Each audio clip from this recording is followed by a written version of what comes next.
కింద పడి ఏడుస్తుంది, నా బిడ్డను నా ఇంటికి పంపించేయండి అంటది. ఉమ్, పోలీసులు ఏం చేయాలి?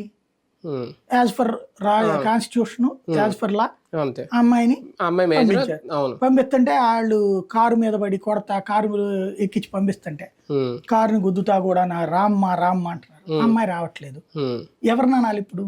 అదే కదా. ఉమ్, ఇప్పుడు సినిమాల్లో ఇది హీరోయిజం. అవును. ఉమ్, అలా సినిమాల్లో తీసుకెళ్ళిపోవడం. తీసుకెళ్ళడం హీరోయిజం, అవును. లేచిపోవడం హీరోయిజం, అదే. అవును. లేపుకెళ్ళినోడు హీరో, ఉమ్, లేచిపోయిన అమ్మాయి హీరోయిన్.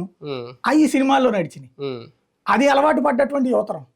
అంటే వెనకాల తల్లిదండ్రులు ఆవేదన తెర మీద చూపించారు కదా, ఆ పార్ట్ ఎందుకు వరకు చూపెట్టరు? అవి కూడా చూపిస్తారు చూపెడతారు కాబట్టి. సినిమాలు.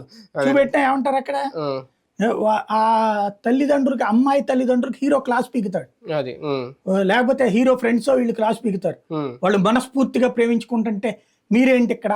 ఉమ్, వాళ్ళు మీ ఆస్తుల్ని పట్టించుకోలేదు, మిమ్మల్ని పట్టించుకోలేదు, అవును. వాళ్ళు ప్రేమ కోసం తప్పించారు, మీకు చేత కాలేదు ప్రేమ ఇవ్వటం. అవును. ఇట్లాంటి డైలాగులు అన్నీ వస్తాయి. ఉమ్, ఇక అలా నిజ జీవితంలో వస్తేనేమో ఎట్టుంటది అవును. ప్రాక్టికల్ గా. ఉమ్, ఇప్పుడు ఇందులో తేలింది ఏంది కేసు?